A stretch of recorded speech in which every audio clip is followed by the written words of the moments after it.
Hello, hello, and welcome to the Call of Duty Black Ops soap opera panel. I promise it is. I just forgot to change the title here. Hello and welcome. Woo!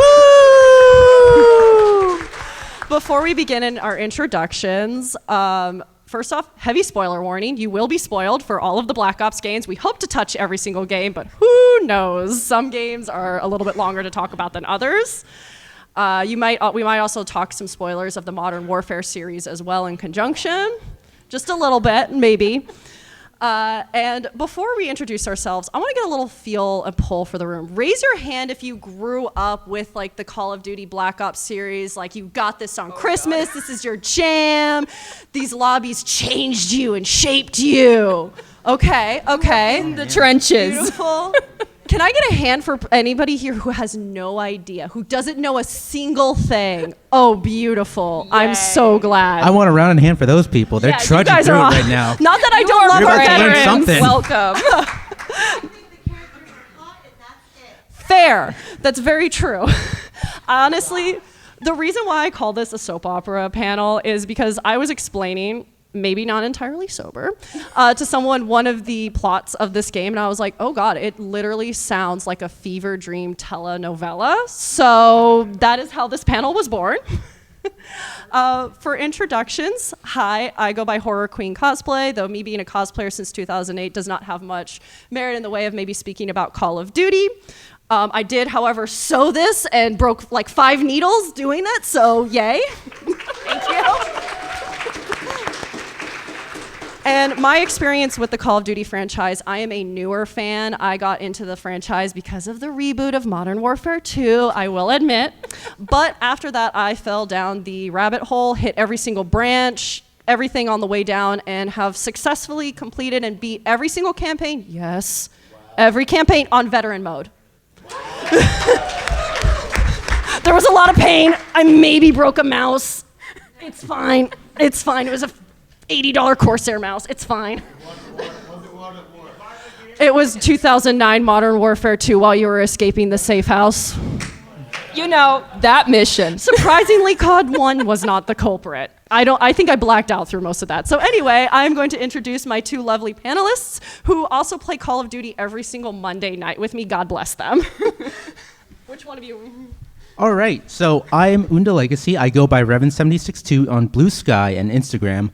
I started Call of Duty back on like the OG Call of Duty 3, so like on the original Xbox. A little painful, but also I was the one that bought at least this one, their first Call of Duty game, so I kind of... It's his fault that this happened.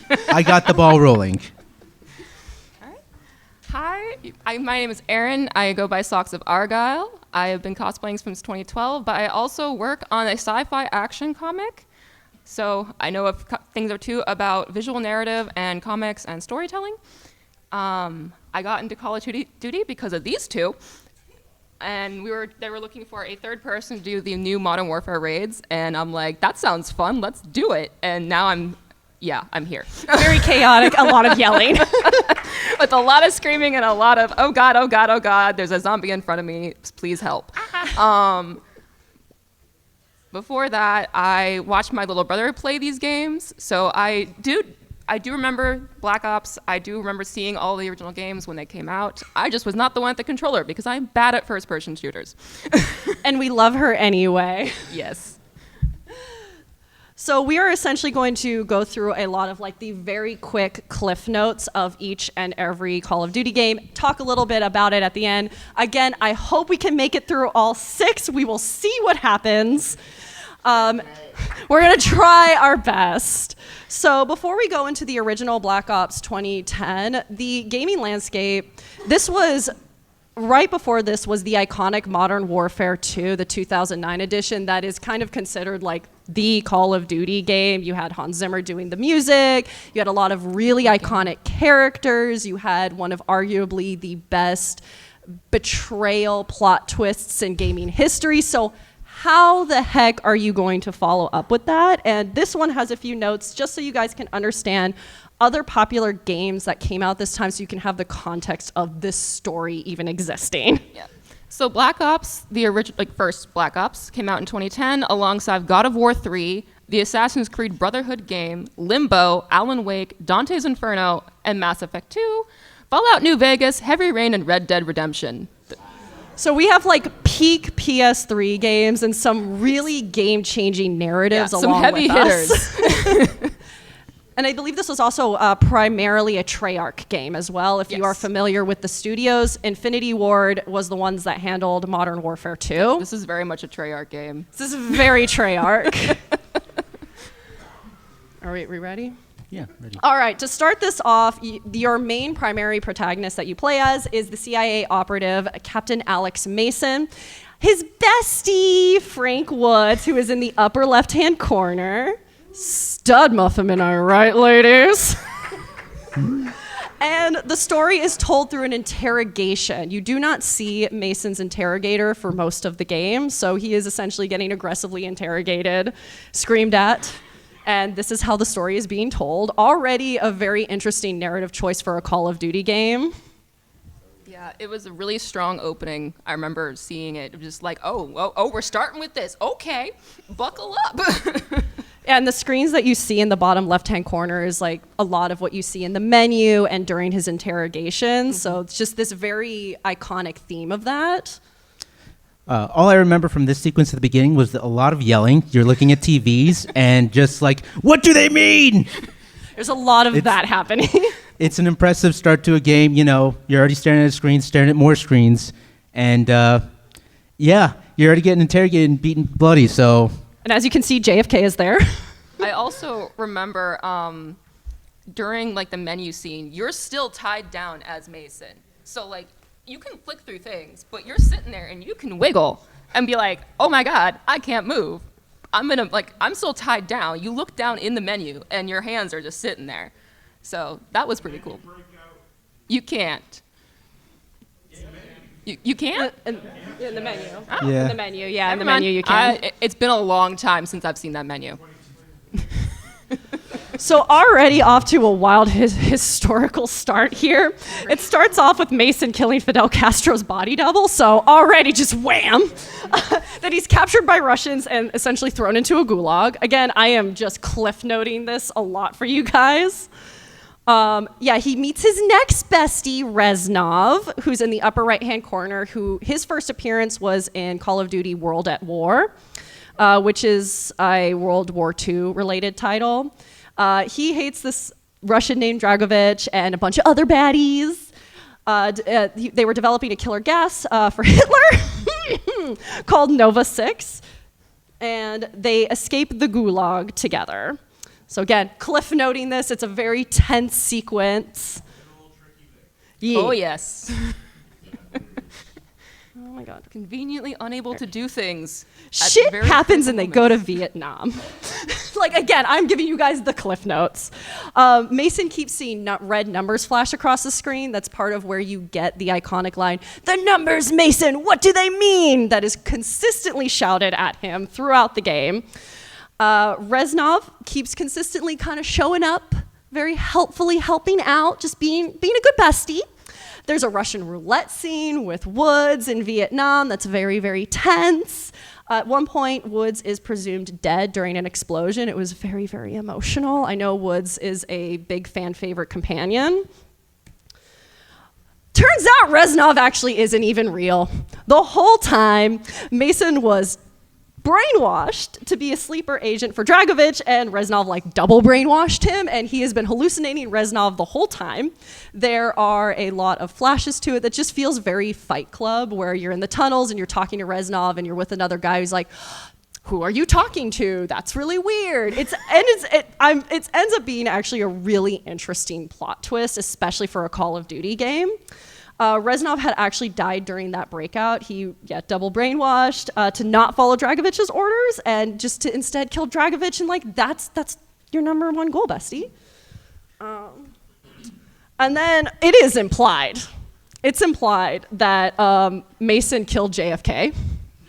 I'm dropping this bomb on you. It is heavily implied at the end of the game where they photoshopped pictures of Mason in the background of that day. It was so convincing. people Googled whether or not Mason was real. Which, okay, I guess in 2010, okay.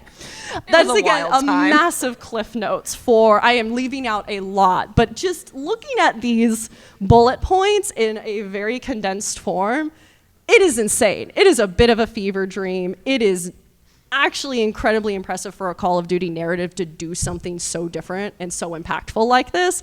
It is also revealed the numbers were part of that brainwashing aspect, so that's essentially what they mean. We have other... I mean, you kind of also already touched on it. Something that I thought was really cool, and it definitely lives in my head, like however many years it's been later. Reznov not being real. If you go back and watch that sequence after the reveal, he is just conveniently unable to do certain things like during your breakout, and you're just like, oh, you're back. Why weren't you here to help me with this? Oh, and then it's like, yeah, because we weren't here the entire time. Cool. Thanks.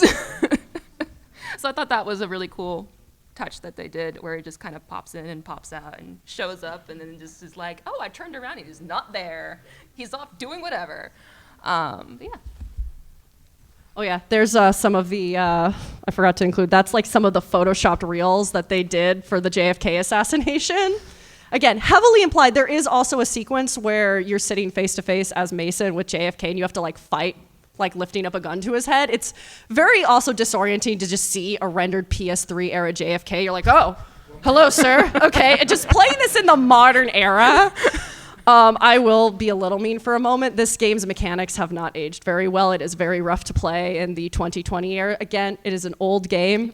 A lot of it's one of the hardest AIs to play with on veteran mode. A lot of it was just me around a corner and Woods yelling, "You're getting shot up, Mason." I'm like, I know. I would love for you to help or tell me where a grenade is. I would love some help. So it's really hard for me to love Woods as quickly as everybody else did.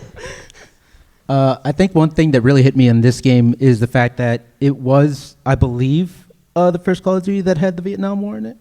Yeah, it was, because leading up to Okay. this, for those of you who don't know the franchise, every other Call of Duty was either World War II oriented, or it was the modern warfare series where it's supposed to be the modern take or whatever. So this was again, a different, they were really taking what felt like a lot of risks for the franchise here to avoid it going stale. Again, doing narrative stuff for Call of Duty, because most people, you go, oh, Call of Duty, there actually is a plot. Surprise. I was actually going to add that with adding a new war, there's also new references, like new movies, stuff in media and stuff like that. One thing I do want to hit on is the Russian roulette scene, mostly because if you guys remember playing around that time, you had a friend, you read an article or something that referenced, that scene was inspired by Deer Hunter, right? And that was hammered over your head, almost like it's the back of your hand. You will always remember that. And it's almost like you didn't even have to be told that. You just sensed someone was going to say it. And it's like, please, I get it. I know. Guys. I get it. You're smart. So moving on, before we can hit Black Ops 2, we get to talk about Black Ops Declassified for the PS Vita 2012. Ooh! A fully functional PS Vita. They really thought you And it's pink. Yeah, and it's pink. Because, you got to be a little girly pop. It was very clear that through a lot of the marketing, again, speculation, that this was one of those games that they expected to help move PS Vita, units. Who really remembers that? Some of the PS Vita, this was, 2012. There was a lot of software, a lot of companies that worked on this. Nihilistic Software, Mercenary Technology. Nihilistic ended up working on a lot of secondary stuff for other Call of Duty franchises, other Call of Duty games, and Mercenary Tech helped a lot with Black Ops 3. Just again, these are more of the supporting companies, because typically we may say Treyarch worked on one, but there's 20 other companies that are also working alongside them. The other PS Vita games that really headlined around this time period was the port of Persona 4 Golden, which I think is one of the most classic PS Vita titles out there. There's a Little Big Planet port, Rayman Origins, and Gravity Rush. So this one was a little bit overshadowed. And the mechanics were a little rough. To stabilize your sniper rifle, you had to hold one of these like back panels, and it is awkward. It is not fun, and it does not run like a traditional campaign. You have timed mission sequences that almost run like a rail shooter, and it's just a little rough. So in this one, you get to play as CIA agent Ryan Jackson. Don't worry, you will never hear about him again in the entire franchise.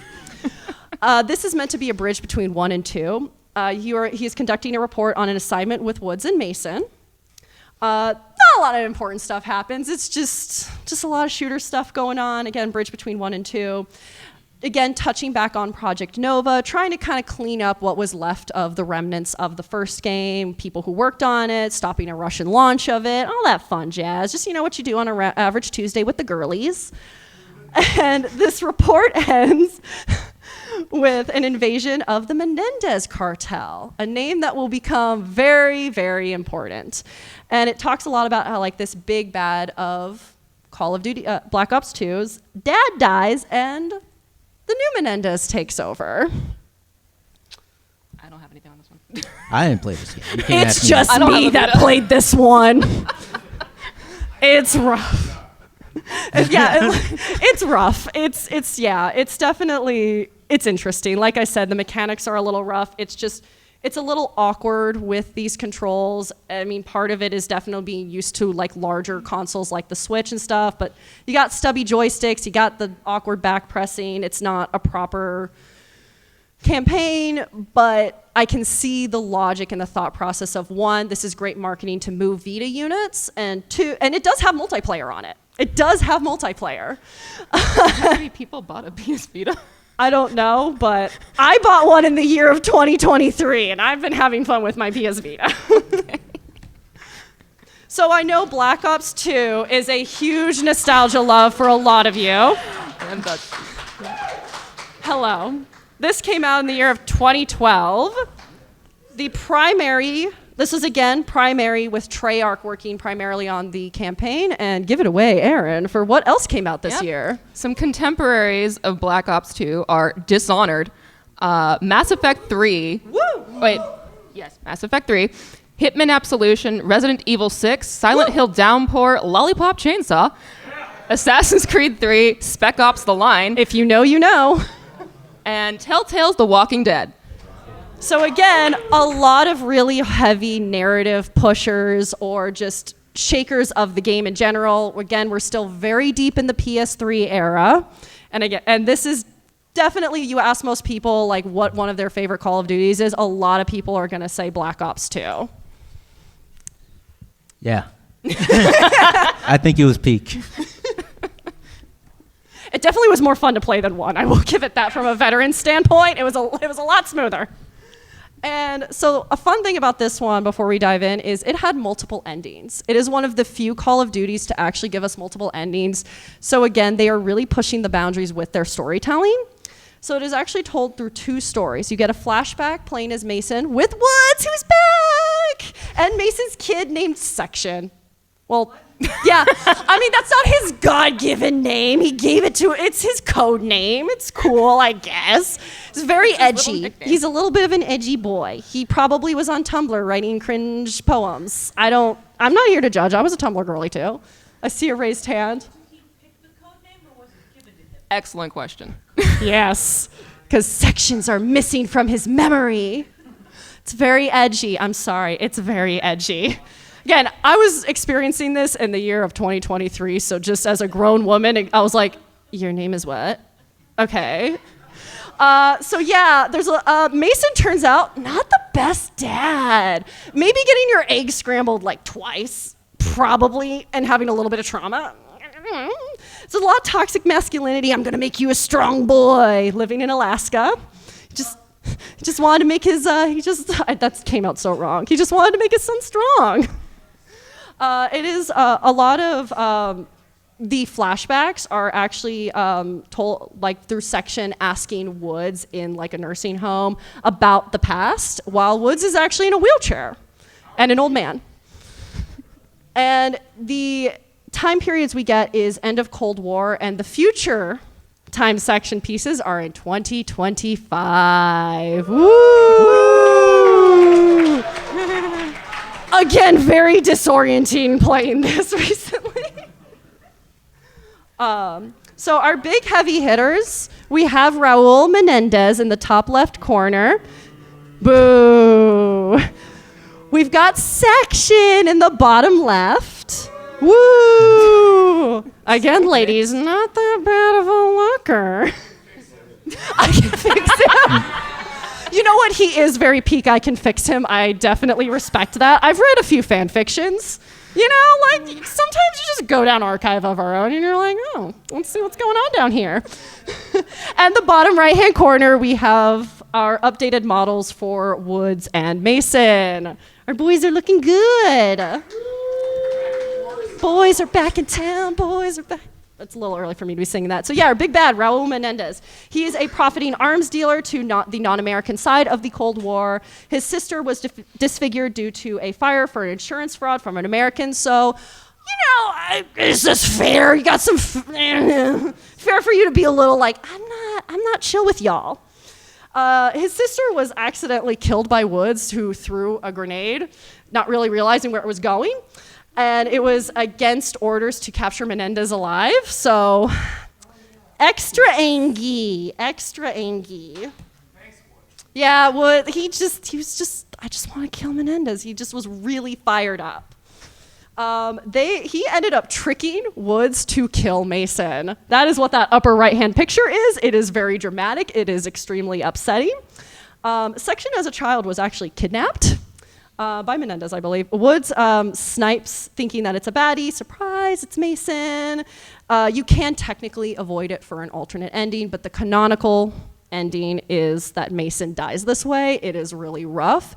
It is a very interesting way to kill off a main character in this franchise. We had seen character death prior to this, obviously, in Call of Duty. We'd seen player character death before, but still pretty shocking and I'm sure anybody here in this room cry when that happened or just get upset or throw your controller. It's okay. We can be manly about it. It's okay to cry.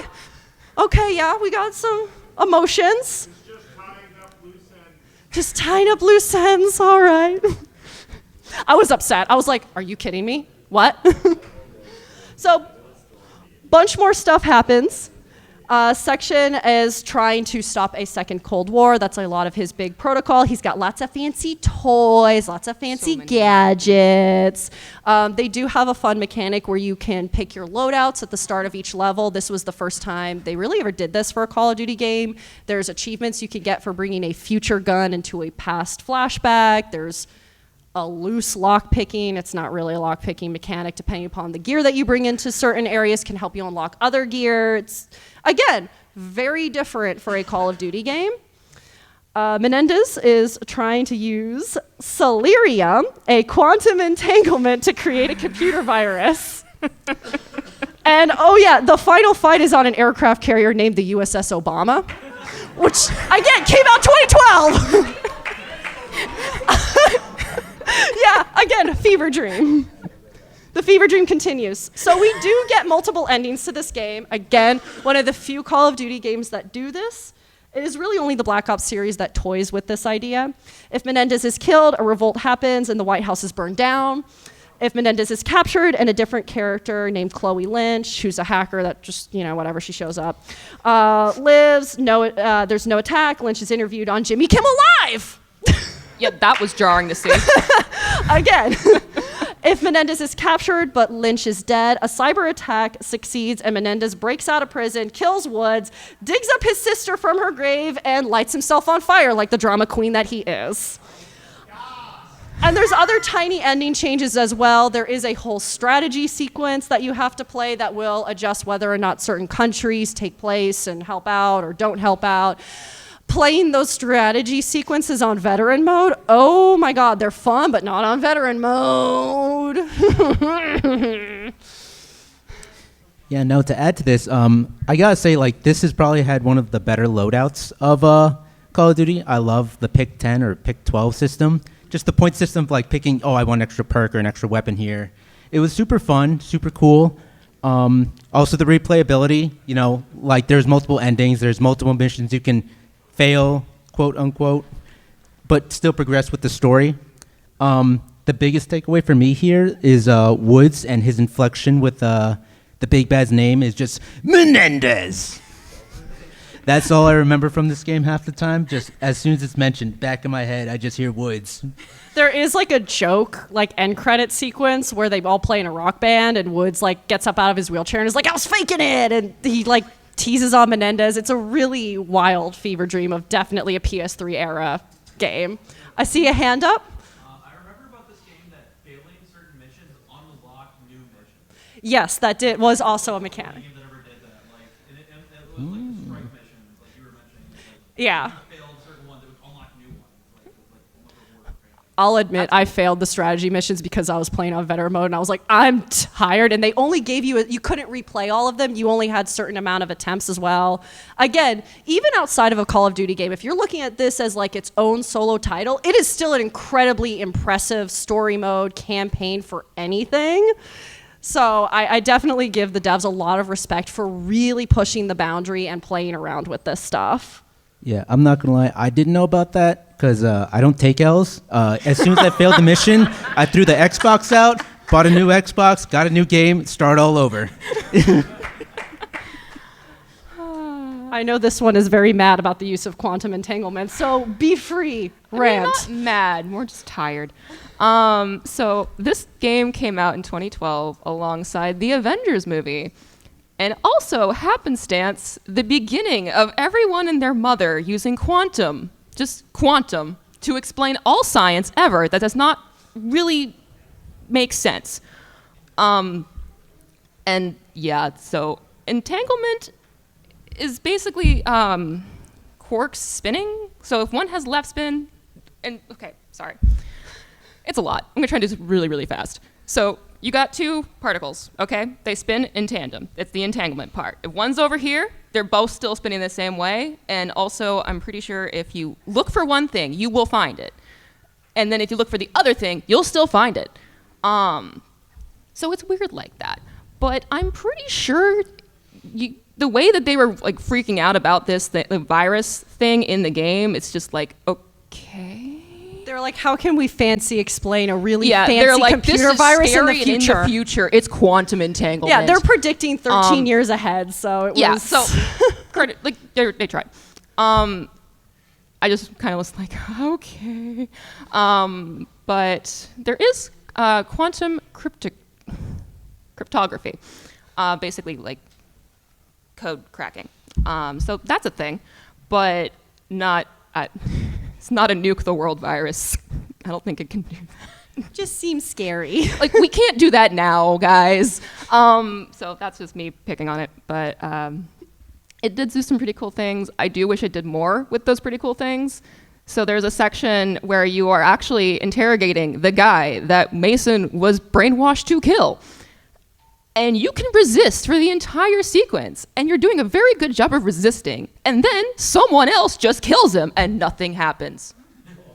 You get buried in the sand because betrayal happens, of course. And then that's it. They do nothing else with it. And I'm just like, you okay, that's it? Oh, okay, That's moving fine. on. It's the next game, fair enough. But yeah, that's my thoughts. Now we get to move on to one that I know is a little bit divisive. Black Ops 3, jumping all the way to 2015. I believe so. It is the forehead There man are from so Law and many Order. people in this game, it's kind of funny. Yeah. So we are now moving into end of PS3 and now into like the beginning of the PS4 era of games. As you can see, the graphics, wow, holy cow. This was again 2015, and once again, Treyarch is the primary studio working on this. Okay. And give us our contemporaries. All right, contemporaries of Black Ops 3 are Fallout 4, Bloodborne, Witcher 3 Wild Hunt, Assassin's Creed Syndicate, Until Dawn, Helldivers, the first one, Undertale, Dying Light, and Life is Strange. Yeah, so bunch of heavy hitters. It was very easy for this one to kind of get swept up under the rug and just kind of be like, oh, okay, sure, that one I existed. genuinely didn't know they made a Black Ops 3. That's okay. because I was It's playing okay. the other one. I will give this one, before I get like a little, this is the one where I get like a little bit annoyed about. I will give it the benefit of the doubt. It is one of the smoothest ones to play. It's very smooth. It runs, even again, almost 10 years later, it runs pretty smooth. At least on my PC it did. A lot of the gun movement felt smooth. You have a lot of enhanced movement sequences. Again, it's stuff that maybe you see like beginnings of in earlier titles like Advanced Warfare with Troy Baker in it. I actually really like Advanced Warfare. Unpopular opinion, I had fun with it. So, yeah! I love Ghosts and I love Advanced Warfare. I love Infinite Warfare. Black Ops 3, I give it a lot of benefit for the fact that it physically felt fun to play. The campaign was just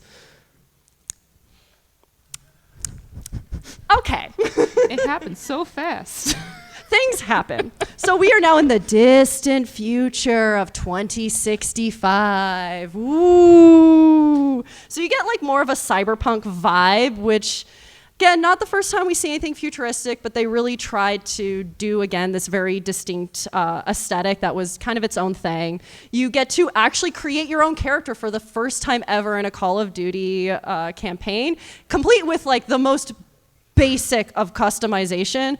Listen, I grew up playing Flash games of dress-up dolls, like online. I play Infinity Nikki. I play Mass Effect like a dress-up game. I play a lot of games. I play Red Dead Redemption like a dress-up game. This is probably one of the like. Bloodborne has a better customization, and that came out same year. In Bloodborne, I get to have pink hair. I was not allowed to have pink hair in Black Ops 3, and I'm always going to be mad about it. But hey, I got to play as my own customized lady that swaggered like a man, so okay, cool. Always nice. You don't ever really get a name for your character, which is whatever, but again, they did something new where you get to customize, so you get a little bit more personality to it. You hear voice lines from your character. We're starting to move away from that silent protagonist. We're now in a third Cold War, baby. Due to drone assaults from Menendez. Woo! Boo, yes. And again, only mentioned once.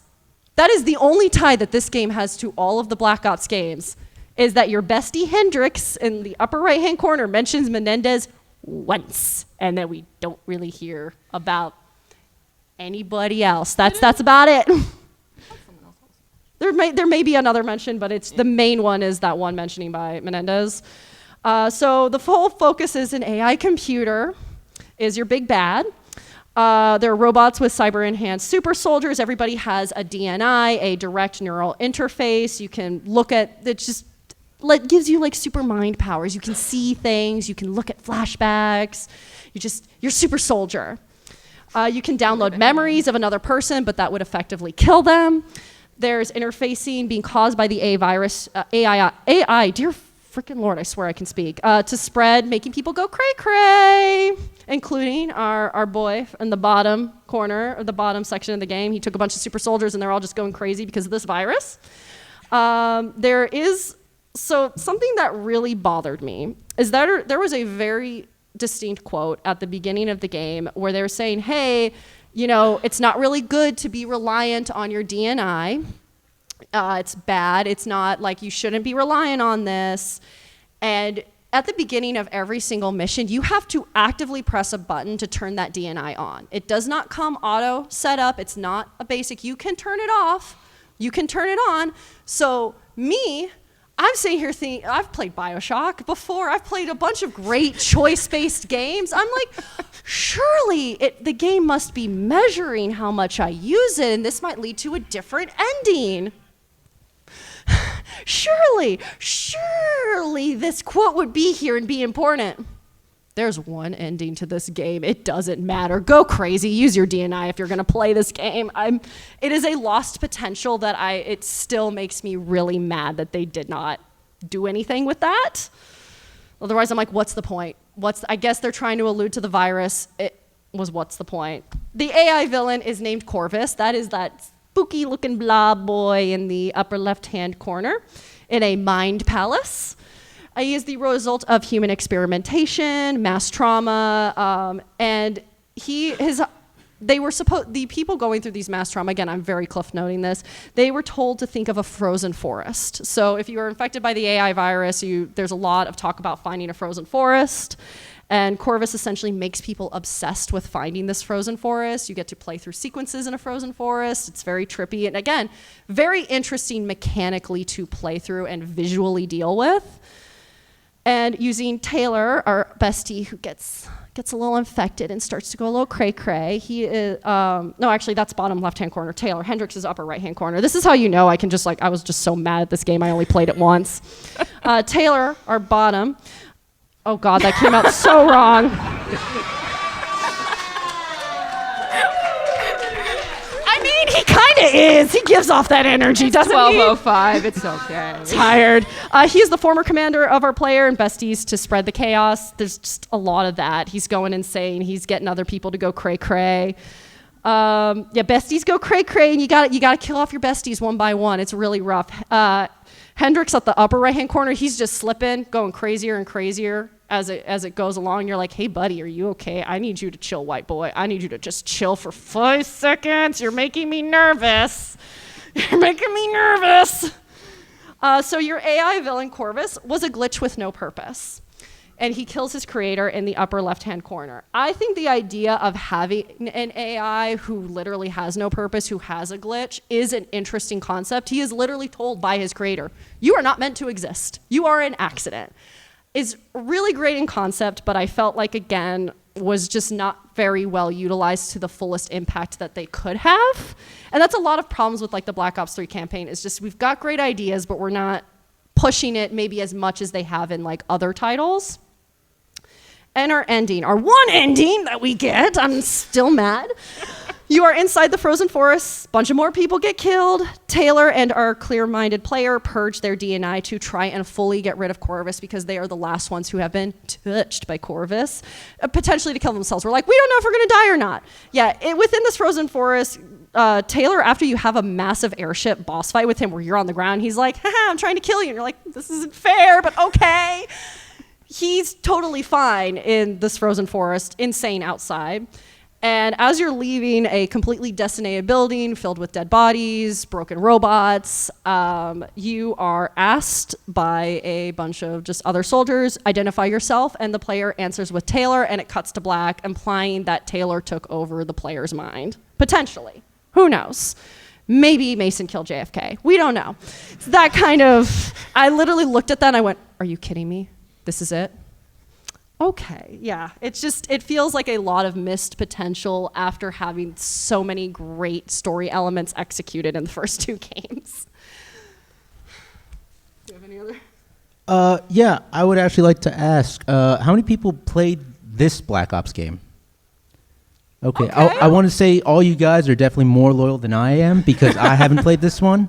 I actually played it over a friend's house until to the one scene where, like, you know, the robot does his thing, rips you apart and stuff. Yeah, I kind of put the game down. I was like, that's a lot. Come back later. That's a lot. Yeah, I that's didn't like come back. very early in the game. The main player character That's like gets the introduction. Yeah, Like, the main welcome to Black Ops 3. the main player character does get like just totally decimated by a robot, and they end up having to get a lot of implants, and that's how they get introduced. They get pushed more into Taylor's team with using the DNI and having a lot more of a reliance on technology. Yeah, I kind of just didn't come back after that. So I watched a Let's Play of this because, again, I'm bad at video games and I don't have the time and energy to go through and play all these. And yeah, wow, that was fast for a story. And it really felt like they were like, okay, we're in the future. Awesome. Let's make all the cool toys we could possibly imagine and play with them in the COD setting and also have little quips. But it is still a cool narrative, and sometimes the devs don't always have full control of what's happening with their game. Sometimes they're like, I have a really cool idea, and Activision is like, that's nice. We want it to launch this year, which is in 6 months. Get it done. And then it ends up on the cutting floor. So it'd be like that sometimes. Something I did find very interesting was I was watching the Let's Play, and the player voice actor is actually Ben Browder from Farscape and Stargate SG-1, if anyone remembers that. Yeah, I'm a giant sci-fi nerd, so I was like, wait a minute, I know hey! But I do feel like the twist at the end definitely needed better foreshadowing. It felt like it came out of nowhere, and I honestly didn't realize that you were best friends with Taylor until it was told to me by the wiki. And I was like, oh, I thought he was just some guy you hung out with. Okay. I do think, though, that was very, very cool that apparently in Nightmare mode, it has a completely different premise. The entire game is now a zombies game. The whole thing, which explains why the campaign was so rough, because it's also a zombies game. But yeah, that's my thoughts. Yeah, it's a shame that it got overshadowed by so many other incredible games coming out, and this one just didn't quite hit the mark. I see a hand up. I had to look this up too. I played this a couple of times, and I was also like, what the heck is this plot? In the loading screen, where you have like the chapter names, there's a bunch of black text in there. It will tell you the plot, the actual plot. And if you want to delve into that, you can. Otherwise, this is okay. But if you want to know what actually really happened between the player Hendrix and Taylor, then you gotta go over to that black text. You got extra assignments. Give Hooray! you homework. You gotta read, nerds. You gotta read. Oh yeah, that was me getting mad. That was me being very mad. So now we get to move into actually personally. I will say Cold War was probably one of my personal favorite to play. Cold War was a game changer. Cold War is very, very interesting. We are now pushing all the way to 2020. Woo! This was another primarily Treyarch title, but however, we had Ravensoft working on a lot of the campaign. And would you like to tell us our contemporaries, as if we don't already know since we were so isolated during the 2020? In case people have been living in a fugue state for the last 5 years, contemporaries of Black Ops Cold War are Ghost of Tsushima, Cyberpunk 2077, Final Fantasy VII Remake, Genshin Impact, Assassin's Creed Valhalla, Call of Duty Warzone, Valorant, Animal Crossing New Horizons, and Hades. Yeah. Bit of a wild just year for games, and we're just gonna ignore what happened outside of the games. We're just gonna ignore that. For those of you who might be interested, the year release that came out right before this was the reboot for Modern Warfare 1, which was also awesome and another huge game changer for the franchise as a whole. So once again, we're sitting here, Black Ops is like, hey, we set you up with Modern Warfare. Try and beat that. Unfortunately. But hey, we're back to the historical actual Cold War era, and now we are in between 1 and 2. Who knows before the PS Vita game as well. We ignore that the PS Vita game even existed. We get our boys back, Mason and Woods in the bottom right-hand corner. Yay! Well, this is before back Black in Ops time. 2. It's between the two games. So now we're in between 1 and 2 again. So we're going back. This is probably one of the most interesting character creators I've personally ever seen. You get to create your tagline or whatever your call sign is Bell. You get to pick your own backstory. Were you a former KGB agent? Are you a CIA agent? Are you more of a lone wolf? Are you more of a team player? And as you're filling out your quite literally CIA blacklisted file, it will also give you perks to help you out in game. Maybe a little bit more health, maybe you can withstand a grenade more, maybe you have a little bit more ammo depending upon what you're filling out. And just mechanically, it's very interesting. And I believe it can also affect some of your dialogue as well. You get Adler, who's in the upper left-hand corner. Paul, who thinks Adler's hot? Raise your hand. Yeah. Okay, hands down. Who's like, get this man away from me? Like, I don't like his vibes. What's going on? Fair. Adler is, he's something. He sure is. What is it what's your nickname for him, Brandon? I don't know. Was he like your crush out? Oh, no. That's next game. Okay. we called him a beloved crash out until we meet our protagonist for 6. So, but he is a bit of a crash out. Just a little bit. Just I'd let tiny. Adler shoot me. Okay. Thank you. Okay. You're very brave. So you are fighting. The game starts off that you're fighting in Vietnam. You're picked up by the CIA. Adler's your CIA officer with other M96 agents, Soviet defectors. It's really cool because we start to move more into like, I believe he called it like more of or you called it. It was like more of a spy crime thriller, but with that Call of Duty flavor. So it's just again very different and interesting. It reminded me of the old James Bond games in the best way possible. And we do also get a hub world where you, I'm not sure if I probably mentioned in like later bullet points, but you do get rather than just going bam, bam, bam, mission, Call of Duty is typically at its best masterfully paced FPS. It paces you out very well. It tells you where to go. It hits those beats very well. This one still does that, but again, rather than flowing into mission to mission to mission, sorry, I'm trying not to hit the microphone. I feel like I'm so close. Rather than going mission to mission to mission, you have a safe house with all of these other characters. You have a base of operations you keep continuously coming to in between missions. You get to have conversations with them, really build up kind of like a rapport with them, ask them questions. Mason and Woods are just... they're silly little lads. If you try to talk to them, they'll try to pretend threaten you. It's funny. And you have a string board where you can do extra side content where you decode stuff and do extra little side missions. It's very interesting how it's handled. So the main point of this game is you gotta stop Perseus. They are a mysterious group. They have planted bombs in US cities, codenamed Operation Greenlight. Adler pokes Bell about a bunker from their time in Vietnam, and that would have the big main bad in it from Perseus. So that's like a big thing, just constantly asking about this bunker. Mason and Woods, they're there. They're back. We're just going to totally ignore JFK. Just never really mentioned, never really brought up. There is an article about his assassination that you can find as an Easter egg. They put him in the same room as Ronald Reagan, a very highly rendered Ronald Reagan. It's it's freakishly detailed. This is PS4 I remember era. it broke containment and rated the Tumblr, where everyone on Tumblr that year was just like, why is Ronald Reagan asking me my pronouns?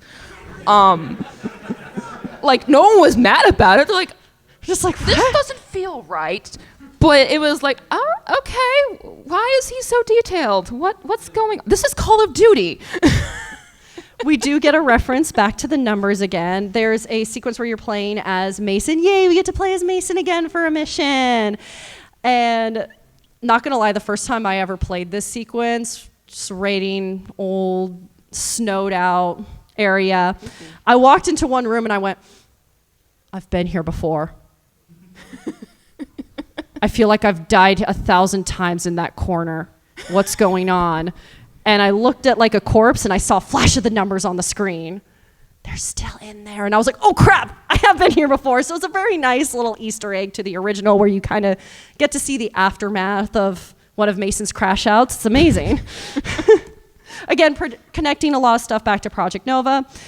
Your plot twist is that Bell was actually a part of Perseus. And was MK Ultra was actually at the very beginning of the game. You can see somebody getting shot in a car by one of the bads who you capture and like kill at the beginning of the game. That's your player character. You quite literally see yourself get shot at the beginning of the game. It's really cool. They are survived, taken by Adler, brainwashed MK Ultra style to try and find this bunker. And it's revealed through a trippy dream sequence running through the Vietnam War. You essentially chose your own brainwashing at the beginning of the game when you were filling out that profile. It's kind of wild. But this trippy sequence running through the Vietnam War is definitely one of my more favorite FPS sequences to run through a game, because you can, while you're going through this sequence, Adler's trying to tell you where to go. You can completely ignore him and things get weirder and weirder. There is a zombies Easter egg in it that is kind of terrifying. It is, yeah. So I was watching this at 3 a.m, as you do, because I'm like, okay, apparently they're connecting these games together. Let's go check out Cold War. And I got to this sequence, and then the person I was watching play the game, because again, I'm bad at games, veers to the far right of the map in the Vietnam rice paddy field, and they run over and find a little hatch in the ground. And also, coincidentally, about 2 days before this, I'd watched a documentary series, basically it's Secrets of the Underground, where they were also in Vietnam talking about the Viet Cong tunnels. And I saw that and went, oh, I know what that is. And then you can go down into it, and I'm like, what are you doing, man? No. And true to reality, it was very narrow, very dark, and person takes 2 steps in, goes, this was a mistake, and tries to turn around, and the ladder is gone because it's a dream sequence. And then takes 2 more steps into total darkness, and then you hear the zombie screech. Scuttling around you. No, it's just screeching in the darkness, and then silence, and you're like, oh no. I literally paused the game and went, do I really want to do this to myself and watch someone do this at 3 a.m, and then went, yes, I do, because this is going to be funny as hell. So you continue along on a very narrow path that's like literally I would not fit until you get to a big open space that is also completely pitch black. And you still only have your little pew-pew pistol. And anyone who's played zombies knows that's not good enough. So you're in the darkness, you hear more screeching, and then eventually you realize with your little flashlight or torch or something down there, I don't even remember, but there's a light source that informs you, helpfully, there are 3 paths ahead of you in the darkness.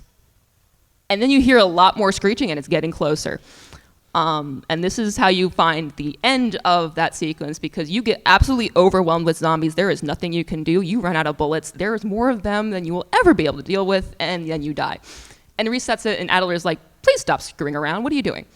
Yeah. Only doesn't say please. And again, as you continue resist him, you're essentially prolonging the inevitable, but you can make this dream sequence trippier and trippier by just messing around, going around different areas, You can get Adler ignoring very him. angry. You can get him very angry. It will, at one point, as you're walking along, it will start raining bunker doors in front of you, just trying to force you to go into them.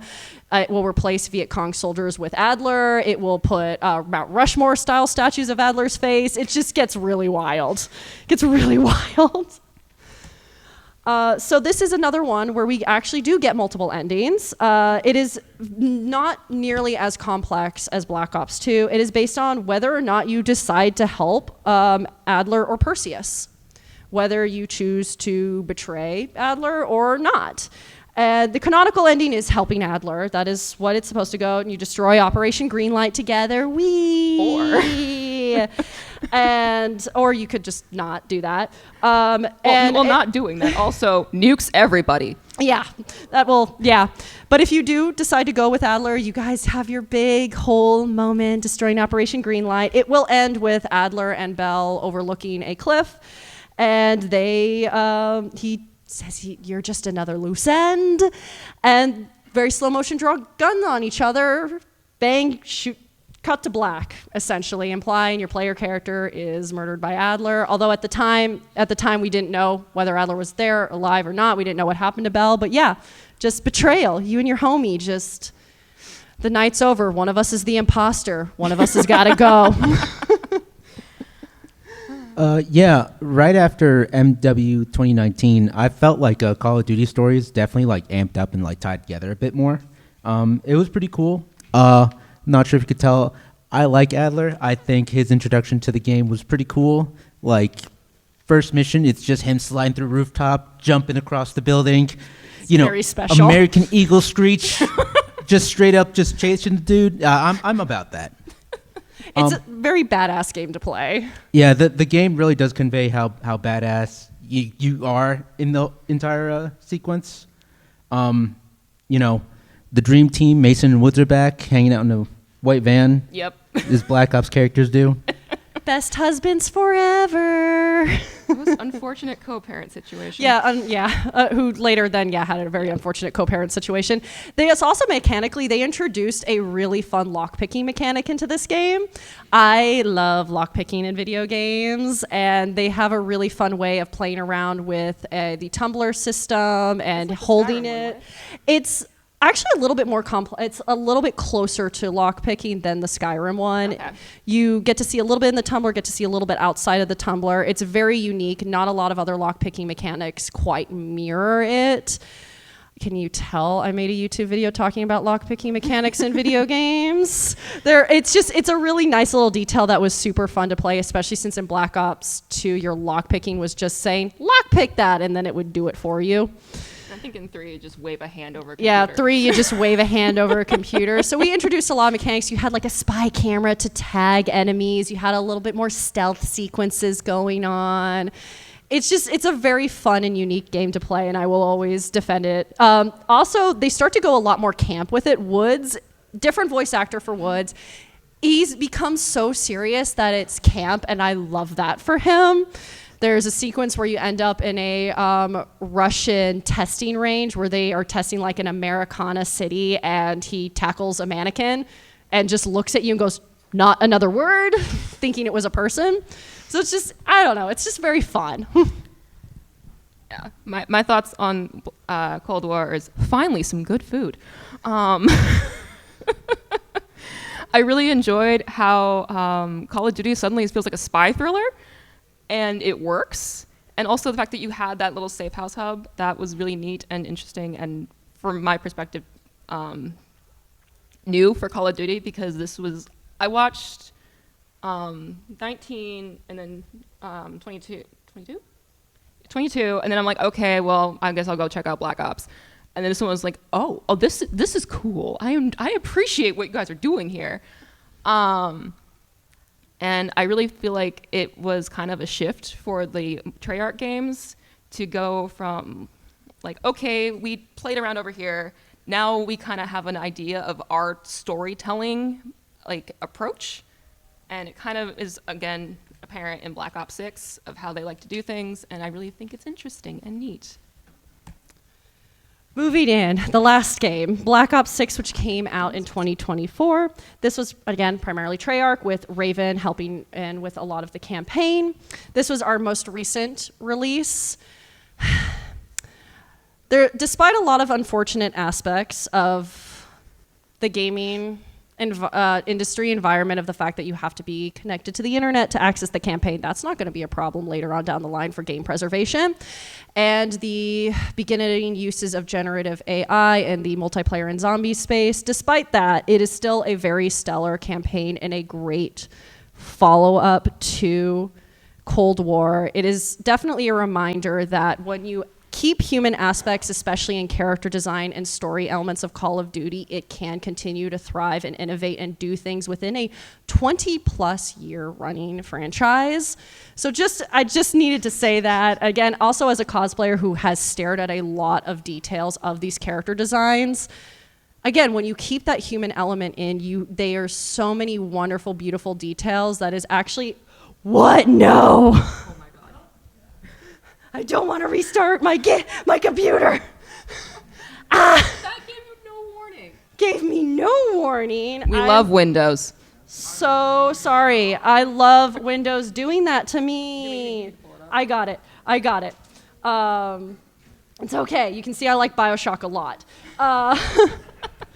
I can do the contemporaries while we do that. Yes, please do tell the Okay, contemporaries while I get pulled back up. Again, to in 6. case anyone forgot, the contemporaries of Black Ops 6 are Helldivers 2, Indiana Jones and the Great Circle, Elden Ring DLC, Senua's Saga, Hellblade 2, Dragon Age the Veilguard, Metaphor ReFantagio, Final Fantasy VII Rebirth, Zenless Zone Zero, Balatro, and a lingering disdain for Modern Warfare 3. Anybody here, has anybody here played this current campaign, or are you just actively grinding them camo guns? Because dear Lord, how many headshots are they going to make me do? Hell yeah, all right. So, tiny little text. So we are now in 1991, post Black Ops 2. So now we have jumped past Black Ops 2. We're not nearly as crazy or confusing as Resident Evil or Kingdom Hearts franchise, but it is still low. Where are we? What's going on? What point of the story are we in? You get a character named Troy Marshall, and our player character, William Case Calderon, just called Case. It starts with them attempting to extract, and I did not spell minister correctly. Dear Lord, can you guys tell I maybe typed this up at 10 p.m. at night? I was very tired. Extract Iraqi Minister of Defense, Saeed Alawi. I'm so sorry if I butchered that. With Jane Harrow, who is a CIA handler. Alawi is killed by Adler after claiming that he's being hunted by the Pantheon. That is our bottom picture.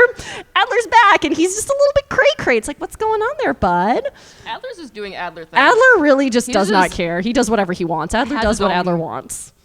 Adler is framed as the mole for Menendez and is captured by the CIA. This mole for Menendez is part of the reason why Woods is in a wheelchair. Hudson's Deeply also unfortunate. dead. Yeah, Hudson's dead. The guy who was helping you in Black Ops 1 and also Cold War. And also Cold War. He's yeah. dead now. Yeah, I did not bring up Hudson because I was like, I'm just trying to cut out a bunch of information and try and make this into an hour panel, hour and a half. Marshall and Case take over a former safe house of Adler's, house of former KGB, to go off the books with Frank Woods.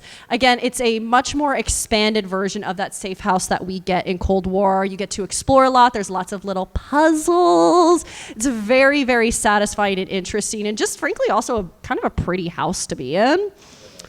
It's very, very nice. You get other fun characters to our cast of just found family vibes. That is one thing I do love about Call of Duty is when the characters are done right, you can almost get a bit of a found family feeling to a lot of the more modern games. You get an ex-Stasi named Felix Newman who identifies himself as a pacifist and insists he is a pacifist for most of the game. Things change when he snaps.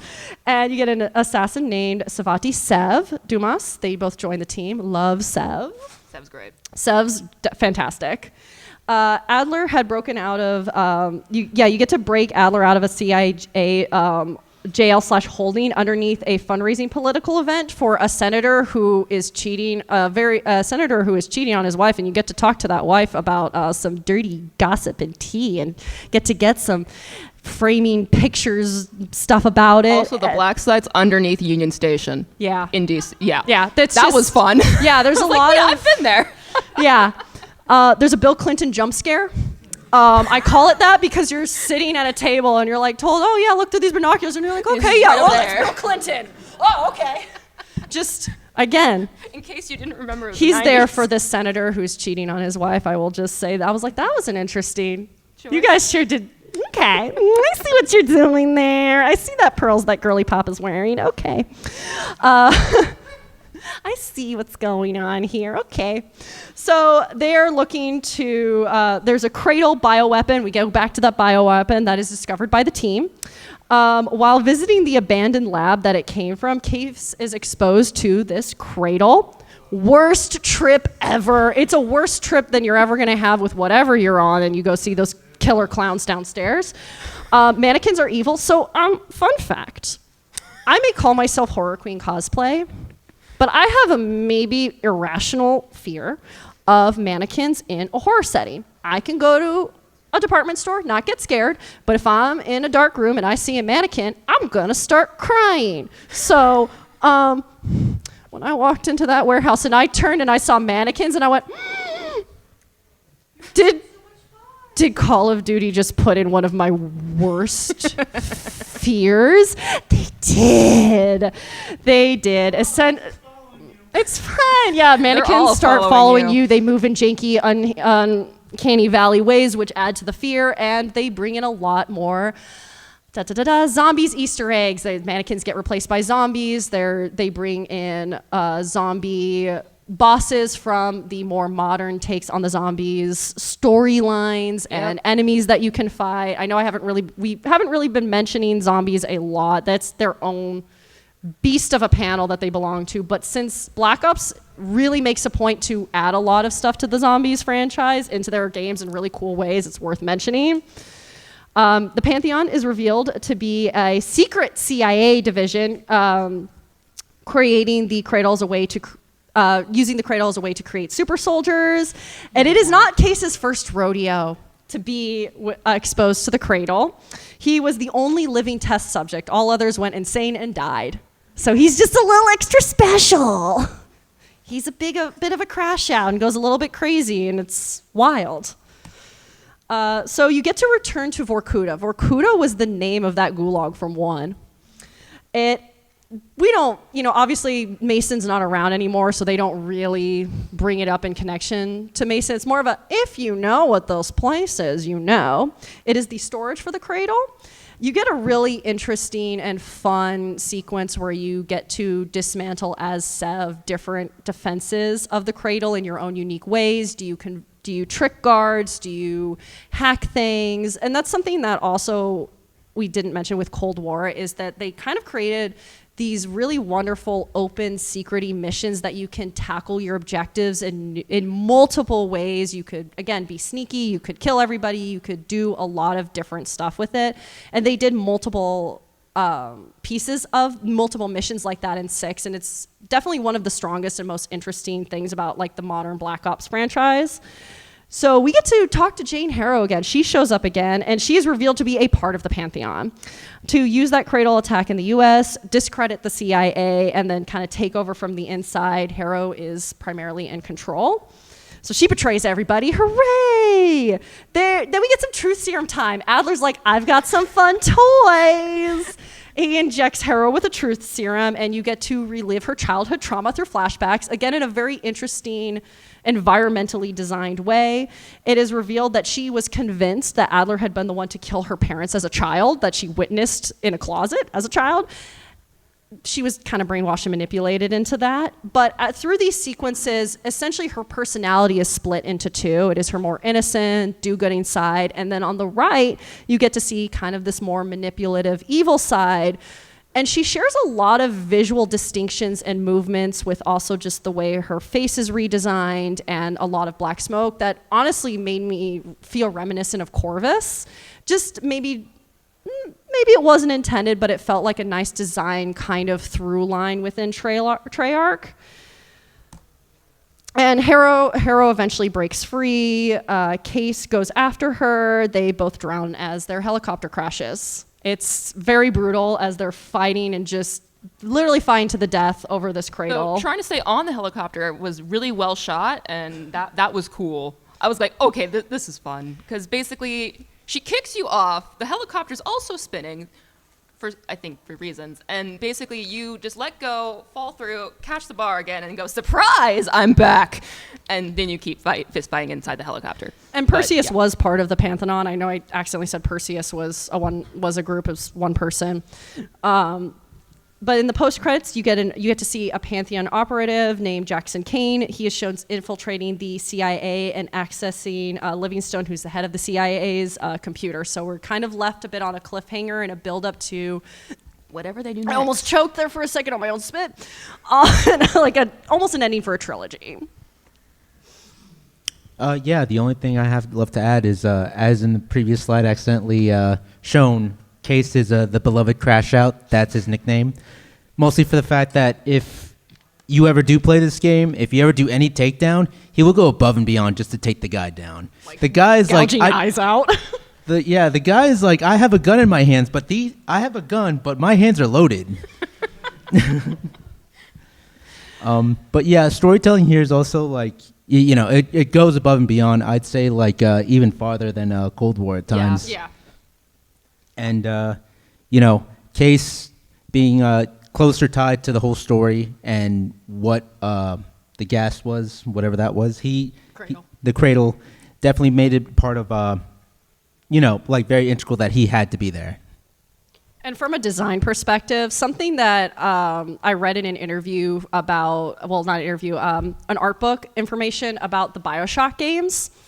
So I'm going to talk about BioShock for a moment here, is they were very distinct in designing the hands of the BioShock characters, their arms, because as a first-person game, that is See what them you a are lot. mostly going to see of your player character. So therefore, it is integral if you are designing an FPS game. I don't know if we have any future game devs in here or not.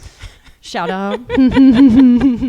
If you are designing for an FPS game, it is incredibly important that you create a distinct arm or hand for your character. And something that you actually can see from the very beginning of the game when you're playing as Case, you can see a tattoo that hints at him being a cradle test subject. And at one point I was looking at that, I was like, that's a very distinct looking triangle. I feel like I've seen that in this game. It's just a very nice, wonderful design element. And again, something about the Black Ops franchise that the replayability is when you go back to them and you know the plot twists, you start to pick up on little hints here and there. And that's how you know that's a good plot twist, is that it has been there for you since the beginning. Okay. Yeah.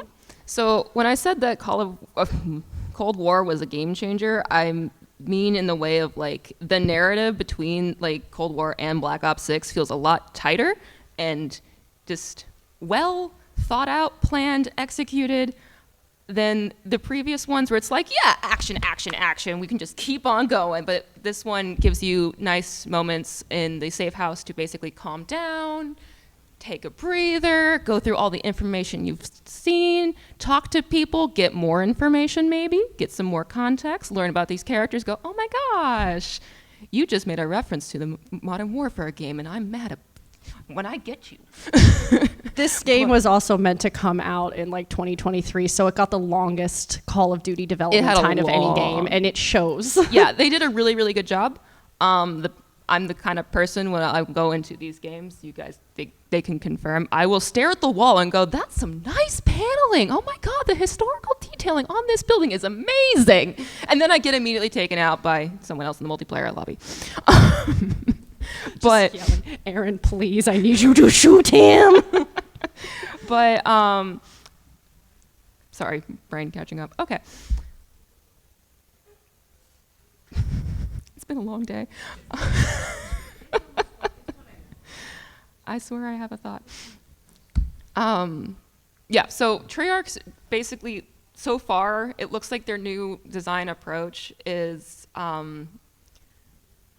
what we were talking about, where you have the action sequences. It feels like a spy thriller. Like, you literally go do a heist in a casino, and it feels like you're not in a Call of Duty game. You're in a heist game. It feels like you're playing something completely different, but it's still Call of Duty. Like, you're still there with your usual loadouts, and it's still like, yes, this is Call of Duty. But everything else is like, no, this is... I can't think of another game that has a heist. What? Yeah. I've seen clips, yes. And it feels like something else, and then, like...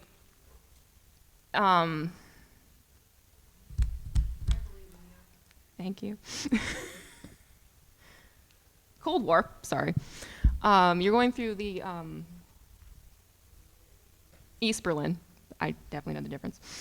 But it feels, again, like it's not really the action-packed, shooty, pew-pew, everything's going to hell in a handbasket. It's like, okay, this is slow building suspense. It's really, really cool. Okay, I gotta sneak past this floodlight really carefully, otherwise I will die immediately. And then you're like, okay, cool, I'm past it. Okay, it feels like a Dishonored game, which is really cool that they can incorporate all those things that came like in the past and be like, oh, hey, we learned from this, we learned from that, we borrowed this, and it's like now we have our own way of telling these stories as a COD developer, because the storytelling is way different than the Modern Warfare series. And the way they go about doing that and setting it up with the visuals and the framing and all that is also really different from the Modern Warfare series. And I think that's really cool and interesting. Yeah, you I'm a can nerd. have crazy and fun, insane plot twists that just make you feel, again, like a fever dream. But if they're well executed, it's great. You can have a soap opera and also enjoy a Call of Duty game. I have any questions for us while I have that up before... About we open up for questions. We do have 17 minutes worth of time. I have our social medias in case you wish to follow us on any platforms. And I also have a limited amount of badge ribbons that are Call of Duty Black Ops 1 themed if you would like to grab some. But before that, while we have the last bit, do we have any comments, questions, cries, crash outs? What's going on? So what I'm getting is that Adler's mostly the problem. Adler's, wow. Adler's part of the problem. He's a little bit nicer in 6, but yeah, he is a bit of a problem. He's just... They also have a new trend where the Black Ops protagonist ends up dead. And brainwash started with Mason. They're like, let's just really mess with your head a lot. Let's give you some trauma. Let's give you some brainwashing. We're going to have Both Bella fun. and Case end up dead at the end. Also, no, we didn't talk about Black Ops 4 because Black Ops 4 was the only multiplayer only game out of the entire franchise. So we didn't even need to talk about it. Didn't have a plot. But thank you so Yep, much thank for you. coming. Please do come up and we can, I have like I said, I have a limited amount of badge ribbons. If you want a Call of Duty Black Ops badge ribbon, that is in my pink bag, the pink little zippy bag. And thank you so much for coming, especially at 1 a.m. I really appreciate Thank you it. for staying to the end.